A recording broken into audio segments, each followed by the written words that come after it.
জল স্থল অন্তরিক্ষে যে শক্তি বিরাজিত, সে আমার বশ হোক। কালী কালী মহাকালী। তোমায় কখনো ছেড়ে যায়নি প্রিয়। এক অন্ধকার রাতে নদিয়ার এক নির্জন পুকুর ঘাটে এক অপরূপা মেয়ে বসে আছে আনমনে। তার চোখে অনন্ত মায়া, আর তার হাসিতে মৃত্যুর ছায়া। নীলোৎপল, তুমি আমার, তুমি আমার নীলোৎপল। নীলোৎপল কলকাতার এক শিক্ষিত যুবক। গ্রামের স্কুলের পথে সে একদিন দেখে ফেলে এই মায়াবিনীকে। 1 বছরের মুগ্ধতা একদিন হয়ে ওঠে গভীর প্রেম। কিন্তু যখন প্রকাশ পায় অবিশ্বাস্য এক সত্য, শিরদাঁড়া জুড়ে তখন বয়ে যায় একটা হিম শীতল স্রোত। সুমি এক অশরীরী আত্মা, মৃত্যুপারের প্রেমিকা সে। নীলোৎপলের দুরন্ত ইচ্ছায় সে মায়া শরীর ধারণ করে মিলিত হতো নীলোৎপলের সঙ্গে। কিন্তু জীবিত ও মৃতের এই নিষিদ্ধ সম্মিলন বয়ে নিয়ে আসে ধ্বংসের ছায়া। ক্ষয়ে যেতে থাকে নীলোৎপলের স্বাস্থ্য, বিপন্ন হয় তার জীবন। বোন রুষা দাদাকে নিয়ে যায় তান্ত্রিক ভূতনাথ পাণ্ডের কাছে। তারপর এক চরম প্রতারণা, এক বুক অভিমান, বহুকালের বিচ্ছেদ। কিন্তু সব শেষে কি সব অভিমান মুছে যাবে? অক্ষয় প্রেম কি আবার জেগে উঠবে? সুমি কি ফিরে আসবে নীলোৎপলের কাছে, নাকি মায়া জালই হবে শেষ কথা? বাকশ্রুতির উপস্থাপনায় শনিবারের শিহরণে শুনছেন মায়া শরীরের মায়াজাল। নাটক নির্দেশনা দেবাশিস পাল। শুনুন এখন মায়া শরীরের মায়াজাল। তুমি কে? আমি মায়া শরীর। এ কি মায়াজাল? এই প্রেমের বাঁধন। জীবনের সমস্ত অপরিহার্য কর্তব্যের পালাই সাঙ্গ হলো আজ। চাকরি থেকে অবসর গ্রহণের পর এই 6টা মাস ধরে আমার স্থাবর অস্থাবর সমস্ত সম্পত্তির বিলি ব্যবস্থা করে ফেলেছি আমি। আর সবকিছুরই নমিনি আমার ইহজগতের একমাত্র আপনজন তনিমা সেন। বাবা মা চলে যাওয়ার পর আমি আর আমার আদরের বোন রুষা দুজনেই অকালে বড় একা হয়ে গিয়েছিলাম। শুধু একে অন্যের পরম অবলম্বন। খুব কম বয়সেই বিয়ে হয়েছিল রুষার, লাভ ম্যারেজ। কিন্তু শেষ পর্যন্ত ওদের সম্পর্কের ভাড়ার শূন্য হয়ে গেল। আর তারই ফলশ্রুতি মিউচুয়াল সেপারেশন। ওদের কন্যা সন্তানের বয়স তখন মাত্র 3 বছর। প্রতিষ্ঠিত ব্যারিস্টার বাবা রেখে যাওয়া অর্থের জন্যই স্বচ্ছন্দে চলে যাচ্ছিল আমাদের দুজনের সংসার। অবশ্য ঠিক দুজন নয়, বাবার আমল থেকেই এই পরিবারের চিরসঙ্গী অতি বিশ্বস্ত বনমালীদা। গৃহভৃত্য বলে ভাবিনি কখনো। অভিভাবকের মতোই আমাদের আগলে রাখত ওই স্নেহপ্রবণ প্রৌঢ় মানুষটি। আজ বহুদিন হলো বনমালীদা বিদায় নিয়েছে পৃথিবী থেকে। 2 বছর আগে রুষাও চলে গেল হঠাৎ করে হার্ট অ্যাটাকে। এই পৃথিবীতে তাই এই মুহূর্তে শুধুই একজন ছাড়া আর কেউ নেই আমার। রুষার মৃত্যুর আগেই অবশ্য গোত্রান্তর হয়ে গিয়েছিল তনিমার। স্বামী সন্তান নিয়ে সেদিনের ছোট্ট ভাগ্নি আমার আজ পাকা গৃহিণী। মেয়ের বিয়েটা দেখে যেতে পেরেছে রুষা। ভারমুক্ত হয়ে নিশ্চিন্তেই চোখ বুঝেছে সে। সবকিছু সাঙ্গ করে এবার আমারও সেই আত্মার আত্মীয়ের সঙ্গে মিলিত হওয়ার সময় এসেছে। উন্মুখ হৃদয়ে যে অপেক্ষা করে আছে সে শুধু আমারই জন্যে। অনেক অনেক প্রতারণা তাকে আমি করেছি, অমর্যাদা করেছি তার সরল বিশ্বাসের। একটা কথা বড় বাজে আমার বুকের মধ্যে, শালিত শেলের মতো। তুমিও আমাকে ঠকালে, নিঃশেষে ভেঙে দিলে নিশ্চিন্ত বিশ্বাসের সেতুটা। অনন্ত বিশ্বে আমার যে আমি বড় একা হয়ে গেলাম। আংশিক পরম পাপের প্রায়শ্চিত্ত করার দিন আজ। আবার নতুন করে শুরু করব আমরা, নতুন ভাবে। সুমি, সুমি, তোমাকে ছেড়ে আর আমি দূরে সরে যাব না সুমি, কখনো না, প্রমিস। সমস্ত ঘটনা ছবির মতো ভেসে উঠছে আমার চোখের সামনে। এমএ আর বিএড পাশ করে চাকরির চেষ্টা করছি তখন আমি নানা স্কুলে, কর্মক্ষেত্র আর টেলিগ্রাফে দেয়া বিজ্ঞাপন দেখে অ্যাপ্লিকেশন পাঠিয়ে রেজিস্টার্ড পোস্টে। অধিকাংশ ক্ষেত্রেই ডাক আসে না ইন্টারভিউয়ের, আর যেখানে আসে স্পষ্টতই বুঝতে পারি পরিচিত লোকাল ক্যান্ডিডেট আগে থেকে ঠিক করা আছে। গোটা ইন্টারভিউ আর ডেমনস্ট্রেশন প্রসেসটাই তাই নিয়ম রক্ষার্থে জাস্ট অ্যান আই ওয়াশ।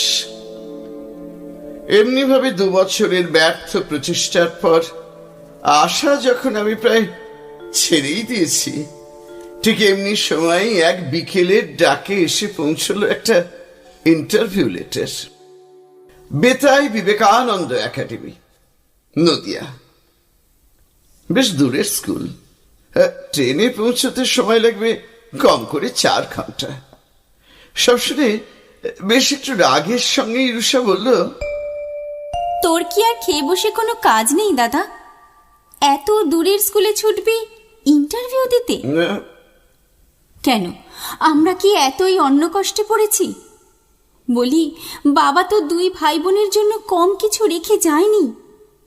কি রে, চুপ করে আছিস কেন? কিছু বল। কি বলবো, আমার পাগলি বোনটা খেপে গেলে কোনো কথাই তো তার কর্ণগোচর হবার নয়। কি কর্ণগোচর হবে শুনি? আমরা না খেয়ে রয়েছি, তাই আমার একমাত্র দাদা ছুটেছে দূরের দেশে আমাদের দুঃখ দূর করতে। দূর খেপি, কথাটা সেটা নয়। তবে কথাটা কি? তুই আমাকে বুঝিয়ে বল। আসলে অভাবটাই চাকরি করার একমাত্র উদ্দেশ্য নয় রে পুরি। প্রত্যেকটা মানুষেরই তো একটা আইডেন্টিটির প্রয়োজন হয়। বেকার বাউন্ডুলে বাবার পয়সায় জীবন চলে, এটা যে অস্তিত্বের অমর্যাদা। তাহলে আমার কি আইডেন্টিটি? স্বামী পরিত্যক্তা হতভাগিনী মেয়ে, দাদার আশ্রিত। ছি বন্ধি, ছি, এমন কথা বলে না। পিত্রালয়ে মেয়েদেরও যে পূর্ণ অধিকার। তাছাড়া হোম মেকার কথাটাও তো কম মর্যাদার নয়। মেয়েকে মানুষ করছিস, ছন্ন ছাড়া দাদাটাকে যত্নে আদরে ভরিয়ে রাখছিস, এটা কি কম কথা? থাক, অনেক হয়েছে। তুই তাহলে চলে যাবি চাকরি করতে ঘর বাড়ি ছেড়ে? বুড়ি, এটা আমার ইন্টারভিউ রে পাগলি, জাস্ট অ্যান ইন্টারভিউ, চাকরি নয়। তা কবে কখন যাবি শুনি? সোমবার সকাল 6:45 তাম্রলিপ্ত এক্সপ্রেস।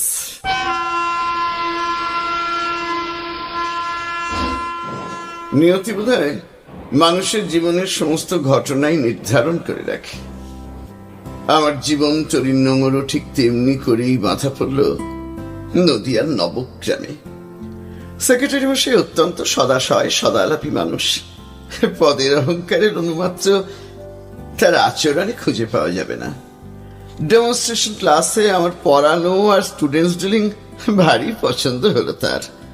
সব প্রোটোকল ভেঙে ফর্মালিটির একেবারে সাড়ম্বর শ্রাদ্ধ করে ইন্টারভিউ বোর্ডে বসেই বলে ফেললেন, খাসা পড়িয়েছ ভাইয়া, একেবারে 10-এ 10। ধারে কাছে কেউ নেই। কাল বৈশাখীর সঙ্গে বিধাতার 3 রূপের বর্ণনা যা দিলে না, জবাব নেই। রুদ্ররূপী নটরাজ আর ঝড়ের প্রলয় মাতনের শেষে আবার নতুন সৃষ্টির মায়াবী লীলা, সৃজন আর পালন। আর ওই যে বললে কবিগুরুর ওই দুটো লাইন, হা হা হা, শুনে প্রাণ আমার জুড়িয়ে গেল। জীবনও যখন শুকায়ে যায়, করুণা ধারায় এসো। অমৃত বাণী। নদের চাঁদ হয়ে নদিয়ায় চলে এসো ভাই। বেতাই বিবেকানন্দ একাডেমির পক্ষ থেকে এই আমি দীপঙ্কর দত্ত তোমায় স্বাগত জানাচ্ছে। রুষার বনমালীটাকে অনেক বুঝিয়ে রাজি করিয়ে নতুন চাকরিতে জয়েন করলাম আমি। ঠিক হলো, প্রত্যেক শনিবার হাফ স্কুল সেরে বিকেল 3টে ট্রেন ধরে সন্ধ্যের মধ্যেই ঘরের ছেলে ঘরে ফিরবো। আবার সোমবার কাক ভরে হবে আমার প্রবাস যাত্রা। স্কুল সংলগ্ন একটি ছোট ঘরে থাকার বন্দোবস্ত হলো আমার। দারোয়ান দীনবন্ধুই তার সঙ্গে আমার রান্নাটাও করে দেবে। আমি শুধু জিনিসপত্রের সামান্য খরচটুকু দিয়েই নিশ্চিন্ত। আর সমস্ত ব্যবস্থাই দক্ষ হাতে করে দিলেন সেক্রেটারি স্যার। আমি কৃতজ্ঞতায় আপ্লুত হয়ে বললাম, thanks a lot sir, so kind of you. হ্যাঁ, কি বললে? কেন, কি বললাম? কেন? এই মাত্র যা যা বললে ভেরি মাচ ইনসাল্টিং, ভীষণ অপমানজনক। I can't understand sir. দেখেছ, এই তো আবার বললে। মানে আমি তো ঠিক। আরে ছোট ভাই হয়ে দাদাকে যদি থ্যাংক ইউ বলো তো তাতে দাদার বুঝি অপমান হয় না? আরে স্যারটার আর যেন না শুনে। শ্রেপ দত্তদা, বুঝেছ? শ্রেপ দত্তদা। আমরা 3 ভাই ছিলাম জানো। আমি বড়, মেজ শুভঙ্কর আর ছোট তীর্থঙ্কর। 2 দাদার নয়নের মণি ছিল সে। মাত্র 2 বছর আগে কোলন ক্যান্সারে সে মারা গেল। তোমার মধ্যে আমি যেন আবার সেই মরা ভাইটাকে খুঁজে পাইনি। সরি দত্তদা, জীবনে কখনো আর আমার এমন ভুল হবে না। দত্তদার মেজ ভাইয়ের 2 মেয়েকে পড়ানোর দায়িত্ব পড়লো আমার উপর, তবে অবশ্যই উপযুক্ত পারিশ্রমিকের বিনিময়ে। আমি সসংকোচে বললাম, দাদার কাছ থেকে আমি রেমুনারেশন নেব। আরে গুরু দক্ষিণা ভাই নীলু, এই গুরু দক্ষিণা তো নিশ্চয়ই নিতে হবে, তা না হলে যে অধ্যয়ন নিষ্ফল হয়ে যাবে। এখানে তুমি না বলো না। আমার কর্মস্থল তথা বাসস্থান বেতাই বিবেকানন্দ একাডেমি থেকে দত্তদার বাড়ি মিনিট 25-এর পায়ে হাঁটা পথ। 3 দিন পড়ানোর কথা হলো সপ্তাহে, সোমবার, বুধবার আর বৃহস্পতিবার। স্কুল শেষে চা জলখাবার খেয়েই আমি যাত্রা করি দত্তদার বাড়ির উদ্দেশ্যে, আর ফিরতে ফিরতে রাত 9টা বাজে। এরই মাঝে ঘটল সেই ঘটনা। প্রহর শেষের আলোয় রাঙা চৈত্রের অপরাহ্নেই ঘটল সেই সর্বনাশা, মায়াবী সাক্ষাৎ।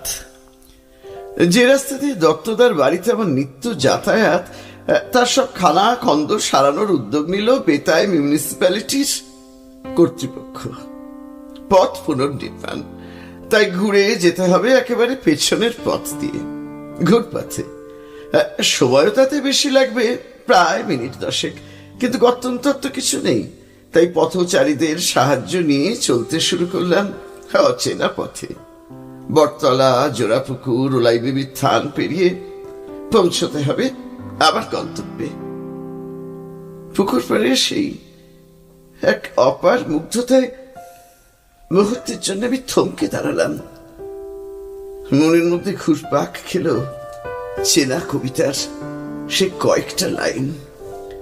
বসুন্ধরা দিবসের কর্ম অবসানে দিনান্তের বেড়াটি ধরিয়া আছে চাহি দিগন্তের পানে।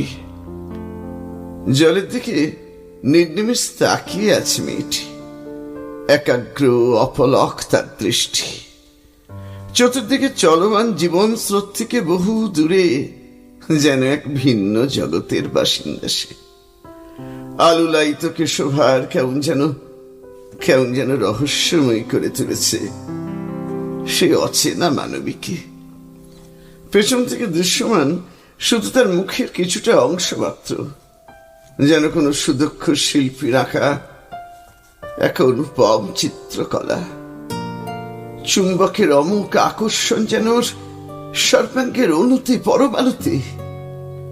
বাহ্য জ্ঞান শূন্য হয়ে কতক্ষণ নির্লজ্জের মতো ওর দিকে তাকিয়েছিলাম জানি না। চোখ ভাঙল পুকুরের মধ্যে একটা বড় মাছের ঘাই মারার শব্দে।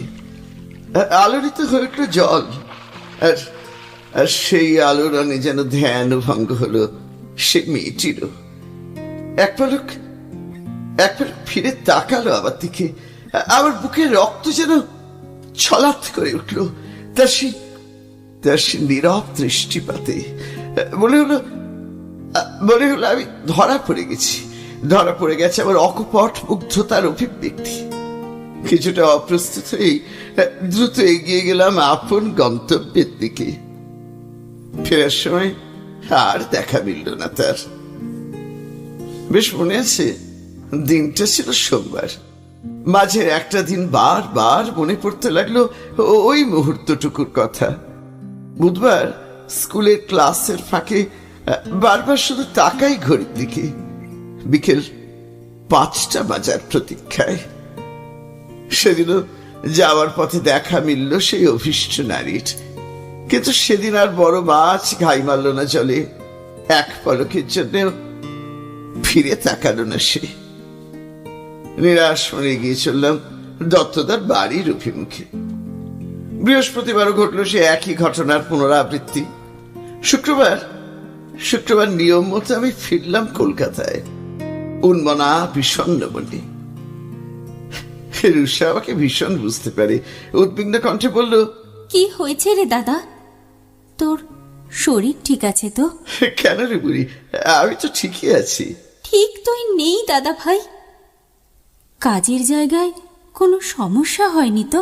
ওরে না রে পাকা বুড়ি, আসলে এতটা জার্নি করে এসেছি তাই একটু ক্লান্ত দেখাচ্ছে হয়তো। একটা টানা ঘুম লাগালেই দেখবি একদম ফ্রেশ হয়ে যাব। কিন্তু ঘুমের মধ্যেও সে এক পলক দেখা মায়াবী মুখটা স্বপ্ন হয়ে ফিরে আসে। আমাকে কোন মায়ার বাঁধনে বাঁধলে তুমি অচেনা মানবী? অবশ্য সময় সবকিছু কি সহজ করে তোলে। নিদারুণ শোক, তীব্র উন্মাদনা কিংবা অতল উচ্ছ্বাস সবকিছুই প্রশমিত হয় সময়ের স্রোতে। আমারও তাই হলো। শুধু থেকে গেল সপ্তাহের এই 3টি দিন, একবার ওকে দেখবার প্রত্যাশা। জীবনের স্বাভাবিক ছন্দ ফিরে এলো আগের মতো। অন্তরঙ্গতা হলো গ্রামের অনেক লোকজনের সঙ্গে, ছাত্রছাত্রীদের পরিবারের সঙ্গে। বিয়ে পৈতে অন্নপ্রাশনের নিমন্ত্রণ পেতে শুরু করলাম বিভিন্ন গ্রামীণ পরিবার থেকে নিয়মিত। আমি যেন এখন আর বেতায় বহিরাগত আগন্তুক নই। নানা ধরনের মানুষ, বিচিত্র তাদের স্বভাব আর মানসিকতা আমার সামনে মেলে ধরল এক নতুন অভিজ্ঞতার জগৎকে। এমনিভাবেই কেটে গেল প্রায় 1টা বছর। ঋতুচক্রের আবর্তনে পাতা ছড়ার পালা সাঙ্গ করে এলো আবার এক নতুন বসন্ত। আর সেই মধুমাসেই এক মায়াবী গোধূলি বেলায় প্রায় অপ্রত্যাশিতভাবেই আমার থেকে ফিরে তাকালো সে। সুমিষ্ট জলতরঙ্গের মতোই তার সুরেলা কণ্ঠস্বর রিন রিন করে বেঁচে উঠল। যাতায়াতের পথে কি আমাকে রোজ দেখেন মাস্টার মশাই? আমি মানে কই? কি ভাবেন পেছন ফিরে বসে থাকি বলে কিছু নজরে আসে না আমার? আরে মেয়েদের বিধাতা একটা ষষ্ঠেন্দ্রিয় দিয়ে পৃথিবীতে পাঠিয়েছেন নীলোৎপল বাবু। পুরুষের দৃষ্টি সে ঠিক বুঝে নিতে পারে। কিন্তু তাহলে এতদিন তো? কি এতদিন তো? এতদিন কিছু বলিনি, আজ বলছি কেন? হ্যাঁ, এতদিন মন্দ লোকের কুনজর ভেবে ফিরে তাকাইনি, কিন্তু আজ কি আজ? আজ একজন সজ্জন সংবেদনশীল মানুষের দিকে আমি নিজে ফিরে তাকালাম। প্রত্যেকেই তো মনের কথা ভাগ করে নেবার মতো একজন সঙ্গী চায়। বহুদিন পর আজ আমিও তাই চাইছি। বসুন, বসুন এখানে শান বাঁধানো ঘাটের সিঁড়িতে আমার পাশে। অনেক কথা বলার আছে যে আপনাকে। বুধবারের বিয়েবাড়ির ঘটনাটাই আমাকে নতুন করে ভাবতে শেখালো, চিনতে শেখালো আপনাকে। নিশ্চয়ই বুঝতে পারছেন কোন ঘটনার কথা আমি বলছি। তখন প্রায় রাত 8টা বাজে। গোধূলি লগ্নে বিয়ে। 9টা বাজলেই শেষ হয়ে যাবে লগ্ন। হাতে আর সময় মাত্র 1 ঘন্টা। পাশের গ্রামেই বাড়ি পাত্রপক্ষের, কিন্তু তখনও তারা এসে পৌঁছল না, না বর না বরযাত্রী। শুধু ভগ্নদূতের মতো এসে ওই গ্রামের একজন মানুষ জানিয়ে গেল এক চরম বার্তা। খবর শুনে ডুকরে কেঁদে উঠল মেয়ের অসহায় বিধবা মা। হ্যাঁ, আমন্ত্রিত আমি তখন সবেমাত্র বিয়ের মণ্ডপে পা রেখেছি। শুনতে পেলাম নিরুপমা দেবীর বুক ফাটা হাহাকার। আমার একই সর্বনাশ হলো। মেয়ে যে আমার লগ্ন ভ্রষ্টা হবে। হতভম্ব মেয়ের বাড়ির মানুষজন, হতচকিত অতিথি অভ্যাগতরাও, এই যে বিনামেকে বজ্রপাত। কিভাবে পরিত্রাণ মিলবে এই বিপদের হাত থেকে? উৎসব বাড়ির আনন্দ ম্লান হয়ে গেছে। ততক্ষণে নিচুস্বরে উত্তেজনাময় আলোচনা চলছে উপস্থিত আত্মীয় স্বজনদের মধ্যে। কয়েক মুহূর্ত কি করে উঠবো আমি বুঝতে পারছিলাম না। চলে যাব এই অস্বস্তিকর অবস্থা ছেড়ে। কিন্তু শেষ পর্যন্ত আমার বিবেকই আমাকে পথ দেখালো। সব দ্বিধা সংকোচ বিসর্জন দিয়ে আমি পা রাখলাম বাড়ির অন্তর্মহলে। পাত্রী রানু তখন শোবার ঘরে ঢুকে খিল দিয়েছে, আর রানুর মা অসহায় ভাবে কেঁদে চলেছেন অবিরাম। আমি কোমল কণ্ঠে ডাকলাম, কাকিমা। মাস্টার মশাই, আমার একই সর্বনাশ হয়ে গেল মাস্টার মশাই। ঠিক কি হয়েছে খুলে বলুন তো আমাকে। 50,000 টাকা বিয়ের আগের দিনই অগ্রিম পৌঁছে দিয়ে আসতে হবে পাত্রের বাবার হাতে। এই শর্তেই ওরা বিয়েতে রাজি হয়েছিল। 30,000 পাঠিয়ে দিয়েছি গতকালই, আর বাকি 20,000 টাকা আমি অনেক চেষ্টা করেও জোগাড় করে উঠতে পারিনি। গয়না বন্ধক নিয়ে রায়বাবু টাকা দেবেন কথা দিয়েছিলেন, কিন্তু 3 দিন আগে মানুষটার হার্ট অ্যাটাক হলো। উনি এখন সদর হাসপাতালে। তাই আমার কপাল পুড়লো এমন ভাবে। একটা কথা বলি কাকিমা, কিছু মনে করবেন না। এমন অর্থপিশাচ পরিবারে আপনি মেয়ের বিয়ের সম্বন্ধ করতে গেলেন কেন? সাধ করে যাইনি মাস্টার মশাই, সাধ করে যাইনি। রানুর সঙ্গে মুখুজ্জে মশাইয়ের ছেলে দেবুর একটা ভাব ভালোবাসার সম্পর্ক তৈরি হয়েছে 2 বছর ধরে। তাই এক প্রকার বাধ্য হয়েই। বুঝেছি কাকিমা, আপনি চিন্তা করবেন না। আজ এই লগ্নেই রানুর বিয়ে হবে। আমি তো মুখুজ্জে মশাইয়ের বাড়ি চিনি না, আপনি লোক পাঠান আমার সঙ্গে। আমি গিয়ে ওই 20,000 টাকা পাত্রের বাবার হাতে তুলে দিয়ে যত তাড়াতাড়ি সম্ভব বরকে নিয়ে আসছি। না, তা কি করে হয়? আপনার টাকা আমি গতকালই মাইনে পেয়েছি কাকিমা। প্রায় সব টাকাটাই রয়েছে আমার ঘরে। আবার কোনো অসুবিধা হবে না। কিন্তু মাস্টার মশাই, এর মধ্যে কোনো কিন্তু নেই। আপনার ছেলে রমেন আমার স্কুলের ছাত্র, আর রানু আমার বোনের মতো। এই সামান্য কর্তব্যটুকু এই সামান্য কর্তব্যটুকু আমি করতে দিন। তারপর আপনার তৎপরতাতেই বর এলো বিয়ের আসরে। সব কান্নার হাহাকার মুছে সানাই বাজলো আবার। আমি সামনে দাঁড়িয়ে শুনেছি কৃতজ্ঞতায় আপ্লুত রানুর মায়ের সেই কথা, তুমি মানুষ নও বাবা, তুমি মানুষ নও, তুমি দেবতা। রানু, ওরে রানু, ওকে পাছে প্রণাম কর পোড়ার মুখী। আজ আজ ওর দয়াতেই। থাক থাক রানু, থাক। সর্বান্তকরণে প্রার্থনা করি তোমার ভবিষ্যৎ জীবন আনন্দময় হয়ে উঠুক। দুঃখের কালো ছায়া আর কখনো যেন তোমাকে স্পর্শ করতে না পারে। আমারও তখন মনে হয়েছিল সত্যি আপনি দেবতা। কিন্তু আমি তো আপনাকে, কি আমাকে? না মানে আমি আপনাকে দেখতে পাইনি তো। কি আশ্চর্য! সব দেখাই কি শুধু চোখ দিয়ে দেখতে হয় মাস্টার মশাই? মনের আয়নাতেও যে দেখা যায় অনেক কিছু। আমি তখন কি ভাবছিলাম জানেন? কি কি ভাবছিলেন? মনে হচ্ছিল বিপত্তারণ মধুসূদন হয়ে সবার সংকটেই এমন কোনো মানুষ কেন আসে না। আমার জীবনেও সেদিন যদি এমন চমকপ্রদ কিছু হতো, তাহলে তাহলে কি তাহলে?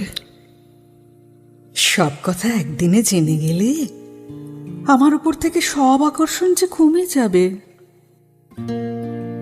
কমা তো দূরের কথা, আকর্ষণের পারদ মাত্রা ক্রমশ হয়ে উঠতে লাগলো আর আরো ঊর্ধ্বমুখী। সপ্তাহের ওই 3টে দিনের দিনান্তের কয়েকটা সোনালী মুহূর্তের জন্য আমি উন্মুখ হৃদয়ে অপেক্ষা করে থাকতাম। ওর চোখে নীরব ইশারায় গিয়ে বসতাম পুকুরের শান বাঁধানো সিঁড়িতে।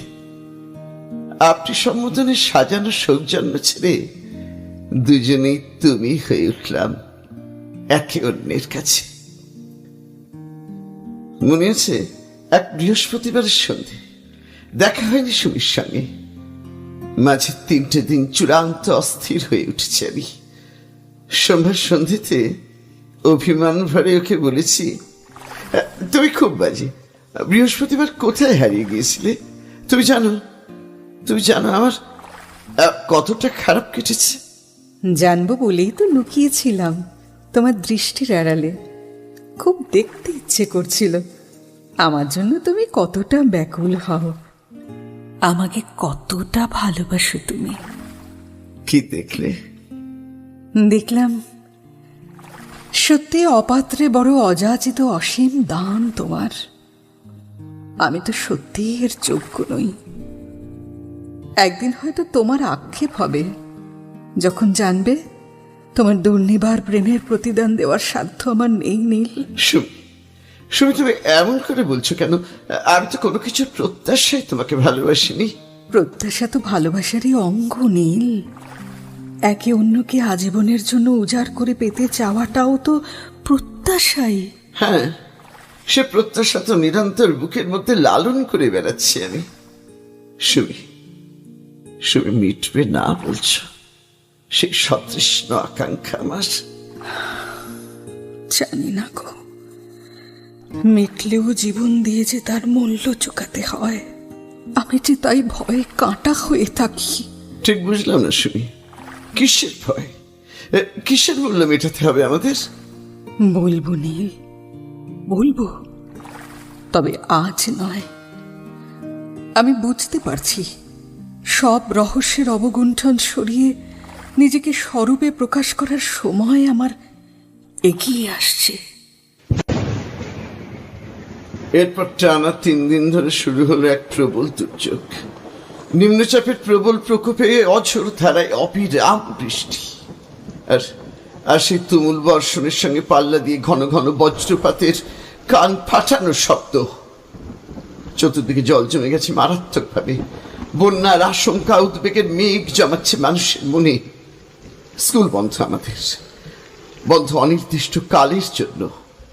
সম্পূর্ণভাবে আমরা গৃহবন্দী হয়ে আছি। বাড়িতে ফোন করে বুড়িকে জানালাম এই সপ্তাহে বাড়ি ফেরা প্রায় অসম্ভব। বুঝতে পারছি না কবে পরিস্থিতি স্বাভাবিক হবে, কবে আবার নির্জন পুকুর পাড়ে দেখা হবে সুমির সঙ্গে। ও একদিন কৌতুক করে আমাকে বলেছিল, জানো নীল, এই পুকুরের মধ্যেই ডুবে আছে আমার প্রাণ ভোমরা, বন্দিনী রাজকন্যার মতো, তাই আমি এখানেই আটকা পড়ে আছি। সেদিন ওর কথা শুনে আমি হেসেছিলাম, কিন্তু কেন জানি না এই বৃষ্টি ভেজে গভীর রাতে আমার সেদিন মনে হচ্ছিল, আচ্ছা আচ্ছা এখনো সবই একভাবে ওই পুকুরের শান বাঁধানো ঘাটে বসে নেই তো? ওর তো অনেক কথা বলার আছে আমাকে। আজ এই বৃষ্টি স্নাত মধ্য জামিনীতে সুমিকে বড় কাছে পেতে ইচ্ছে করছে, আবার জানতে ইচ্ছে করছে না বলা সেই অনেক কথা। এমন দিনই তারে বলা যায়, এমন ঘনঘোর বৈশায় সুমি সত্যি যদি আমি এখন পারতাম তোমার মুখোমুখি হতে। নীল, কে ডাকলো আমাকে? ঠিক যেন সুমির গলা। এবার হ্যালুসিনেশন? না নীল, এ এক অলেক বাস্তব। তোমার দুরন্ত ইচ্ছা শক্তি আমাকে দুর্নিবার আকর্ষণে টেনে এনেছে এই মায়াবী মধ্যরাত্রে। এ কি করে সম্ভব? তোমার বৃষ্টির মধ্যে এতটা পথ, আর আমার ঘরের দরজাটাও তো বন্ধ, স্কুলের মেন গেটেও তালা। আমার কাছে যে এখন আর কোনো কিছুই অসম্ভব নয় নীল।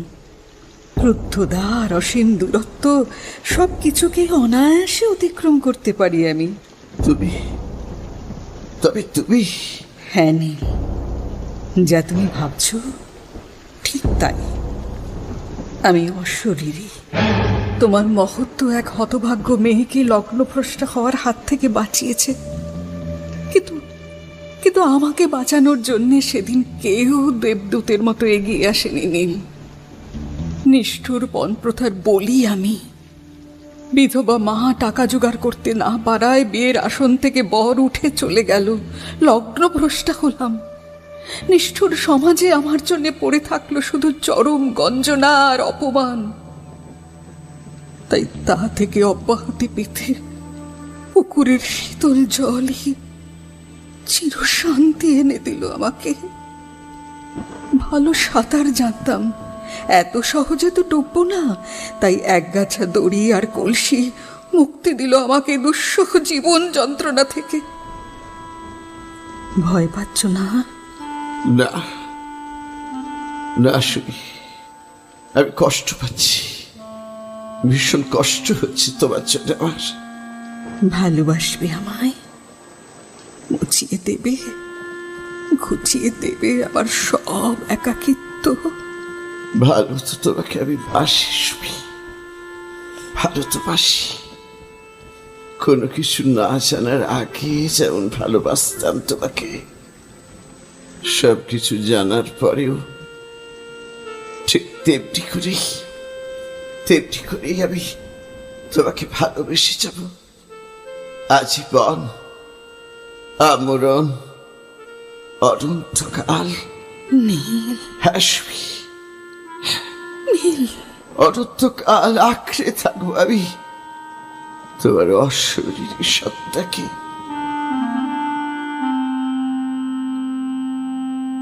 এরপরের একটা বছর পরম একাত্মতায় আমি সঁপে দিলাম নিজেকে সেই অনুপমা বিদেহীর কাছে। সে কি নিবিড় তৃপ্তি, পরম শান্তি। সারাটা দিন কাজ করি কাজের নিয়মে, স্কুল, টিউশন, আর সন্ধে নামলেই প্রদীপ জেলে প্রতীক্ষা করি আমার প্রেয়সীর জন্য। চড়া আলো যে সহ্য হয় না। রাত 9টা বাজলেই চাঁপা ফুলের সুবাস ছড়িয়ে এসে আসে আমার চোখের দিকে, অপলক তাকিয়ে নিঃশ্বাসে পড়ে ফেলে আমার মনের মাঝে পুঞ্জীভূত সব কথা। একদিন একদিন একটা দীর্ঘ শ্বাস ছেড়ে সুমি বলল,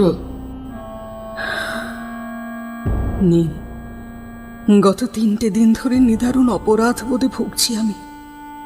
বুঝতে পারছি অশরীরী হয়ে তোমার শরীরী তৃষ্ণার কথা। আমার ছায়া শরীর দেখে, আমার কণ্ঠস্বর শুনে সর্বাঙ্গীন ভাবে আমাকে পাওয়ার ইচ্ছে উদগ্র হয়ে উঠছে তোমার যৌবন তপ্ত দেহে। এ কথা ভেবে কষ্ট পেও না সুমি। এক জীবনে তো মানুষের সব ইচ্ছে পূর্ণ হয় না। ওটুকু না হয় তোলা থাকলো আগামী জন্মান্তরের জন্য। সুমি, যা দেয়ার সাধ্য তোমার নেই তা ভেবে। সাধ্য তো আছে নীল, আমি জানি সেই পদ্ধতি। আমার ঠাকুরদা ছিলেন তন্ত্র সাধক, ডাকিনী রতি সুন্দরী দেবীর মন্ত্রসিদ্ধ ছিলেন তিনি। মৃত্যুর আগে একটা তালপাতার পুঁথিতে ভাবি প্রজন্মের জন্য তিনি লিখে রেখে গিয়েছেন সেই অলৌকিক প্রক্রিয়ার কথা। কিন্তু তা করার সঙ্গত হবে না। কেন সুমি, কেন? আমার মতো এই নিবিড় মিলন তৃষ্ণা কি তুমি অনুভব করো না? এই আদিম কামনা যে প্রেমেরই অপরিহার্য অঙ্গ সুমি। প্রতি অঙ্গ লাগে কান্তে, প্রতি অঙ্গ মোর। এতে যে তোমার শারীরিক ক্ষয় হবে নি, ক্রমশ দুর্বল হয়ে পড়বে তুমি। অলিক অসম্ভবকে মন্ত্র বলে সম্ভবের সীমায় টেনে আনলে তার ফল ভালো হয় না নেই। ভবিষ্যতের যে কোনো পরিণতির জন্য আমি প্রস্তুত সুমি। এই নেশা সর্বনাশা, আত্মঘাতী নীল। দিনের পর দিন এই অলিক সম্ভোগ তোমার মৃত্যুকে ত্বরান্বিত করবে। ক্রমশ দুর্বল, শীর্ণ, রক্তশূন্য হয়ে পড়বে তুমি। আসলে আমার বিদেহী সত্তার যে রক্ত মাংসের মায়া শরীরের সঙ্গে মিলিত হবে তুমি, তার পূর্ণ অবয়ব তোমারই প্রাণরস সঞ্জাত নেই। সুমি, আমাকে হাত ধরে নিয়ে চলো সেই মায়া জগতে। নিয়ে চলো সুমি। আমি জানি না ঠিক করছি কি ভুল করছি, তবে তোমাকে নিরাশ করার সাধ্য আমার নেই নীল। তবে তাই হোক। ডাকিনী কামিনী মায়াবিনী রতি সুন্দরী মায়া কায়া সৃজনং কাম সঙ্গমং সর্বশস্তি স্বাহা, সর্বশস্তি স্বাহা। অলিক আকাঙ্ক্ষা এমনি ভাবে অমৃত ভাণ্ড হয়ে এলো আমার ওষ্ঠের সম্মুখে। এক নতুন পৃথিবীর নিবিড় সান্নিধ্যে এলাম আমি। ওর সিক্ত ওষ্ঠে যেন পরম সুধার স্বাদ। ওর স্তনবৃন্ত চির সুন্দরের শ্রেষ্ঠ উপমা। ওর বাহুরে জনি মণ্ডলে শার্দুল শাসিত অরণ্যের বন্য মায়া, নিরূপম অন্ধকার, গভীর আশ্লেষ আর অপার প্রেমের স্পর্শে এক পূর্ণ ব্রহ্মাণ্ড।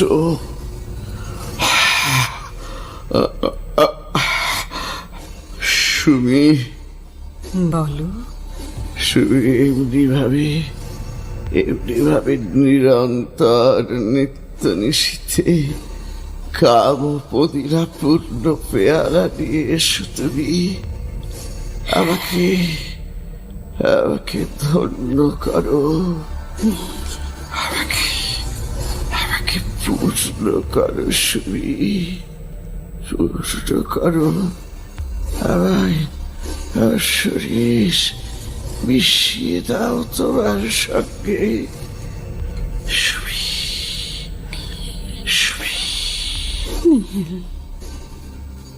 ক্রমশ শরীর সত্যি আমার ভেঙে পড়তে লাগলো। বড় দুর্বল আর অবসন্ন লাগে। শরীর সম্ভোগেও অনীহা দেখা দিল আমার অসুস্থতারই কারণে। কিন্তু সুমি ক্রমশই হয়ে উঠল তীব্র মিলন পিয়াসিনী। সিংহী যেন প্রথম রক্তের স্বাদ পেয়েছে। বুড়ি অনেকদিন ধরেই বুঝতে পারছিল আমার কিছু একটা হয়েছে। ডাক্তার দেখিয়ে তারই পরামর্শ মতো জোর করে অনেকগুলো এসেনশিয়াল ব্লাড টেস্ট করালো আমার। আর তার রেজাল্ট দেখে চমকে উঠল। হিমোগ্লোবিন আমার 5-এ নেমে এসেছে। কষ্ট হচ্ছে নিঃশ্বাসের। সেদিন সন্ধ্যায় নিদারুণ উদ্বিগ্ন রুষা আমাকে টেনে নিয়ে গেল ঠাকুর ঘরে। উত্তেজিত উৎকণ্ঠাময় কণ্ঠে বলল, দাদা ভাই, তুই আর আমার একমাত্র কোলের সন্তান ছাড়া হে পৃথিবীতে আমার আর আপনজন বলে কেউ নেই। মায়ের ছবির সামনে দাঁড়িয়ে আমার মাথায় হাত রেখে তুই বল কি হয়েছে। কোনো কথা লুকোলে, গোপন করলে তুই আমার মরা মুখ দেখবি। বুড়ি সব কথা শুনে রক্ত শূন্য ফ্যাকাশে হয়ে গেল বুড়ির মুখ। চুপ করে থাকলো অনেকক্ষণ, তারপর বলল, আজ শনিবার, আমার সঙ্গে এক্ষুনি তোকে যেতে হবে এক জায়গায়। কোথায়? শ্যামবাজারের শান্তি ঘোষ স্ট্রিটে শক্তি আশ্রমে মহাতান্ত্রিক ভূতনাথ পাণ্ডের কাছে।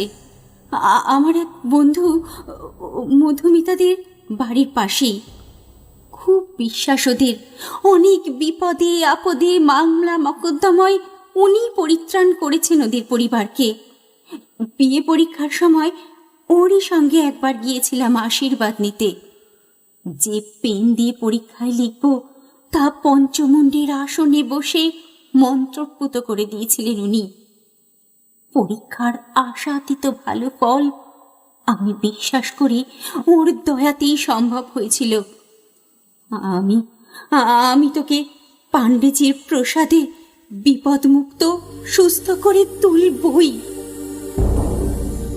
বাপ মামার আর স্বামী হারা একমাত্র বোনের আকুল আকুতিকে অস্বীকার করার সাধ্য আমার ছিল না।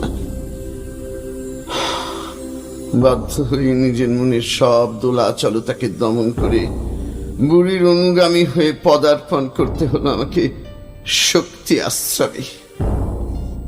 পাণ্ডেজিকে প্রথম দর্শনে মনে জেগে ওঠে প্রবল সম্ভ্রমবোধ। পরিধানে রক্তবস্ত্র, গলায় রুদ্রাক্ষের মালা, দীর্ঘ চুল দাড়ি সমস্তই শ্বেত শুভ্র। কেমন যেন স্মরণ করিয়ে দেয় দীর্ঘদেহী বৃদ্ধ রবীন্দ্রনাথের প্রতিচ্ছবি। কথা বলছিলেন এক সমস্যাকাতর ভক্তের সঙ্গে। মৃদু হেসে ইশারায় বসতে বললেন আমাদের। প্রায় আধ ঘন্টা পর আবার ইশারাতেই কাছে ডাকলেন। সেই ভক্তের বিদায় গ্রহণের পর ফাঁকা সাধন কক্ষে তখন শুধু আমরা 3 জন। বুড়ির কাছে সবিস্তারে শুনলেন সব। চোখ বুঝে নীরব থাকলেন কিছুক্ষণ। তারপর জলদমন্দ্রিত কণ্ঠে বললেন, তন্ত্রসিদ্ধ পরিবারের কন্যা এই প্রেতিনী। প্রেতিনী? তোমার শুনতে খারাপ লাগলো। মৃত নারীর দেহ থেকে নির্গত অতৃপ্ত আত্মাকে তো প্রেতিনী বলে বাবা। অস্বীকার করব না সে তোমায় সত্যিই বড় ভালোবাসে। তোমার কোনো ক্ষতি সে চায় না। কিন্তু যে মায়া মিলনের উন্মত্ত নেশায় আজ আচ্ছন্ন তোমরা, তার অনিবার্য পরিণাম তোমার অকাল মৃত্যু। আর অবিলম্বেই তা সাধিত হবে। এখন ভেবে দেখো, কোন বিষয়কে তুমি অগ্রাধিকার দেবে? তোমার ইহ জীবনের অপরিহার্য কর্তব্য পালন, নাকি সব কিছুকে অস্বীকার করে পরলোকে প্রেতিনীর সঙ্গ? সিদ্ধান্ত তোমাকে এখনই নিতে হবে নীল। তুই এতটা স্বার্থপর হতে পারবি দাদা ভাই? এই কঠিন পৃথিবীতে আমাকে একা ফেলে অকালে চলে যেতে পারবি? আমি যথার্থ অর্থে কিং কর্তব্য বিমূঢ়। পান্ডিজি বললেন, অলৌকিক শক্তি বলে ইতিমধ্যেই সে অনুধাবন করতে পেরেছে তোমার গতিবিধি। যদি তুমি সম্মত হও ওর সঙ্গ পরিহার করতে, তবে আমি মন্ত্র বলে তোমার চতুষ্পার্শ্বে রচনা করব মায়া প্রাচীর। তাতে তোমার কোনো কার্যকলাপই প্রত্যক্ষ করা সম্ভব হবে না পৃথিবীর পক্ষে। ও বিস্তৃত হবে তোমার এই মুহূর্তে এখানে আসার কথা। তবে তোমার বিপদ মুক্তির পথ প্রস্তুত করা আমার সাধ্যাতীত। ডাকিনী সিদ্ধর পরিবার তন্ত্রের অনেক নিগূঢ় তথ্য ও অবগত ও স্বয়ং প্রস্তুত করে দেবে তোমার পরিত্রাণের পথ। শুধু তোমাকে সামান্য ছলনার আশ্রয় নিতে হবে। আমি ছলনা করব? ছলনা করব সুবিকে? ও যে আমাকে বড় বিশ্বাস করে, ভালোবাসে। ধর্মের প্রয়োজনে অধর্ম, বৃহত্তর মঙ্গলের অভিপ্রায়ে মিথ্যার আশ্রয় গ্রহণ। কুরুক্ষেত্রে শ্রীকৃষ্ণের পরামর্শে সদা সত্যবাদী যুধিষ্ঠিরকেও মিথ্যা বলতে হয়েছিল নীল। অশ্বত্থামা হত ইতি গজ। মনের দোলাচলতা দূর করো। সতর্কভাবে তোমাকে পালন করতে হবে আমার পরামর্শ। বিন্দুমাত্র বিচ্যুতি হলেই সমূহ সর্বনাশ। শোনো মন দিয়ে। সোমবার যথারীতি বেতায় ফিরলাম আমি। দিনান্তে যথা নিয়মে চাঁপা ফুলের সুবাস ছড়িয়ে সে শুই। আমার প্রাণ প্রতিমা কোমল স্বরে ডাকলো আমাকে, নীল। এ কি শুই? এই মাত্র যে তুমি চলে গেলে আমার কাছে বিদায় দিয়ে আবার। আমি? হ্যাঁ, সন্ধে নামতেই তুমি এলে, বললে বিশেষ কারণে আজ রাত 8টার আগেই চলে যেতে হবে তোমাকে। স্বল্প মুহূর্তের জন্য ঘনিষ্ঠ হলাম আমরা। ঘনিষ্ঠ হলে? হ্যাঁ, বুঝেছি। কোনো অন্য প্রেতিনী দৃষ্টি পড়েছে তোমার ওপর। আমার স্বরূপ ধরে সে এসেছে, মিলিত হয়েছে তোমার সঙ্গে। আমার দৃষ্টিপথকেও মায়া বলে আচ্ছন্ন করে রেখেছে সে। কিছুতেই আমি তাকে ছাড়বো না। তোমাকে আমি ভাগ করে নিতে পারবো না কারোর সঙ্গে। আজ রাত্রেই এর প্রতিবিধান করব আমি। শুধু তোমাকে যেতে হবে আমার সঙ্গে। কোথায়? এখান থেকে 2 মাইল দূরে গভীর জঙ্গলে আছে এক বিশেষ লতা। তার গন্ধ সহ্য করতে পারে না কোনো অশরীরী। সেই প্রেততারণ লতার মূল সহস্তে তুলে আনতে হবে তোমাকে। তারপর কাল সকালে স্নান সেরে শুদ্ধ বস্ত্র পরে ডান হাতের বাহুতে লাল সুতোয় বেঁধে ধারণ করবে ওই মূল। চলো আমার সঙ্গে নিয়ে এখনই।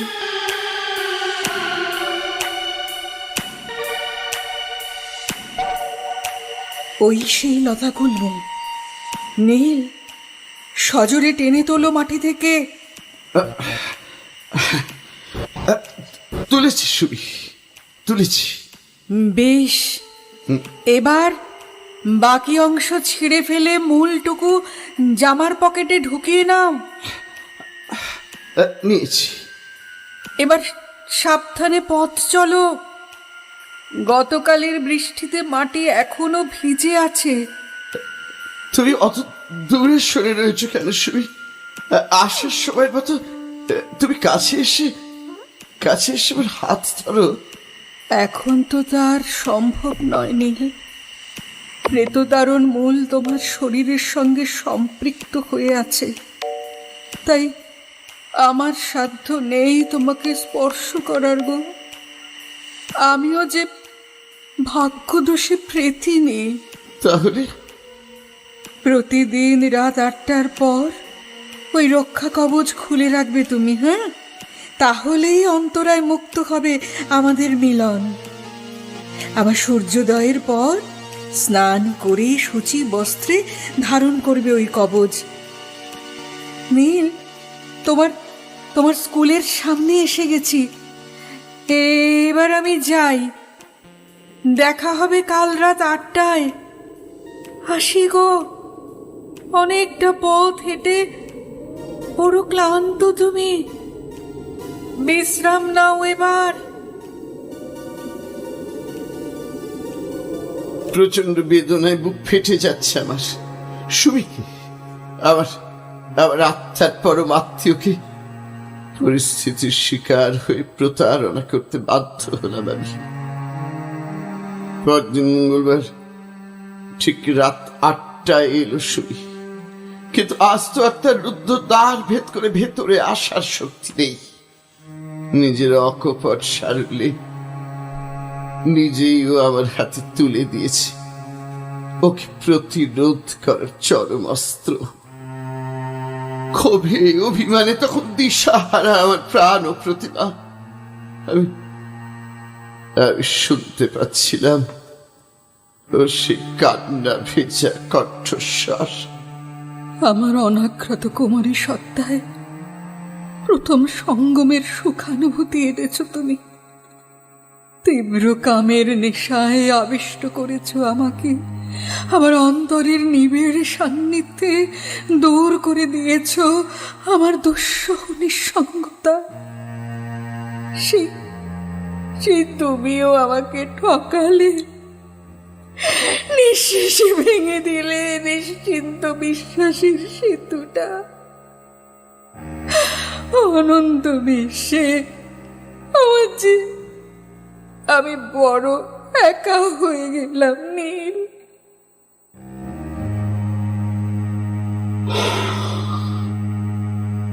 আমিও যে 30টা বছর একই রকম একা ছিলাম শুনি, ভীষণ একা। বনমালিদা, বুড়ি, তলিমা, কেউ সেই শূন্য স্থান ভরাট করতে পারেনি। সব বন্ধন মুক্ত হয়ে এবার আবার আমার আসন্ন মিলন অতিথি। এই আমি আমার রক্ষা কবচ খুলে ফেললাম, আর অভিমান করে দূরে দাঁড়িয়ে থেকো না সুমি। চাই না তোমার সঙ্গ, তোমার সান্নিধ্য। তুমি 30টা বৃথা বসন্ত কাটিয়েছি আমি। ও আমার অভ্যেস হয়ে গেছে। পাগলি, আমি বুঝি তোমাকে ছেড়ে খুব সুখে ছিলাম। সুমি, আমাদের জীবন মরণের প্রতিটা মুহূর্তই যে নিয়তি নির্ধারিত। প্রতিজ্ঞা করছি আর কখনো আমরা বিচ্ছিন্ন হয়ে যাব না। বিধাতার বিধানে যদি জন্মান্তর ঘটে আমাদের, পরমেশ্বরের কাছে আমি তোমাকে চেয়ে নেব সুমি, তোমাকে চেয়ে নেব পরজন্মের জন্যে, প্রতি জন্মের জন্যে। সুমি, প্রেম যে অবিনশ্বর, আমার জন্ম জন্মান্তরের, ইহকালের পরলোকের চিরসঙ্গিনী হও তুমি। শরীরে মনে আত্মায় অনন্তকালের জন্যে নীল। সুমি।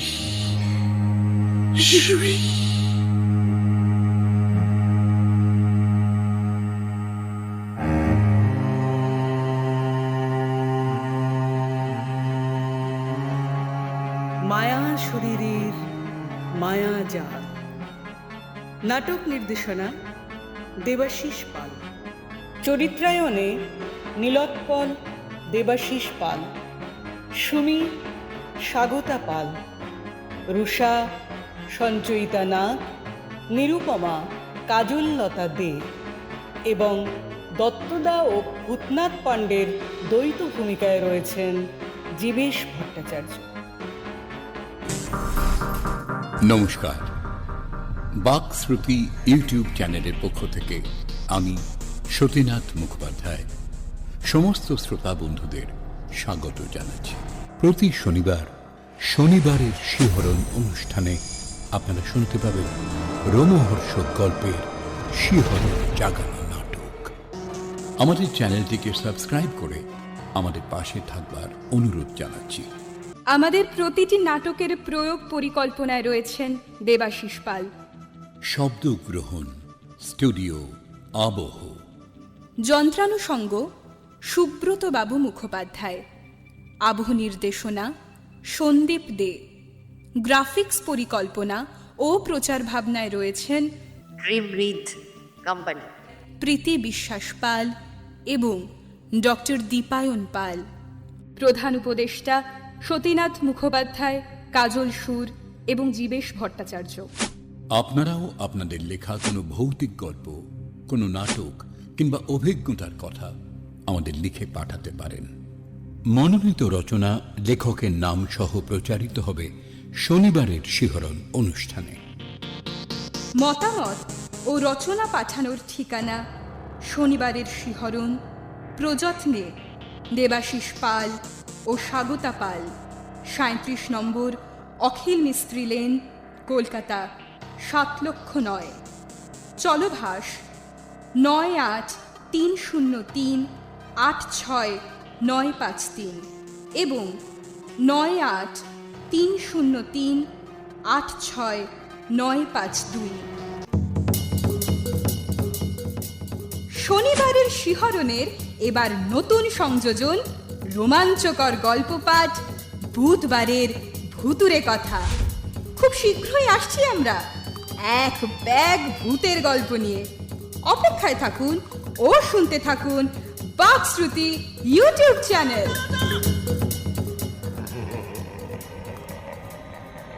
আজকের মতো বিদায় নিচ্ছি। আবার আসবো আগামী শনিবার বাকশ্রুতির শনিবারের শিহরণ অনুষ্ঠানে এমনই এক রোমাঞ্চকর নাটকের সম্ভার নিয়ে। নমস্কার।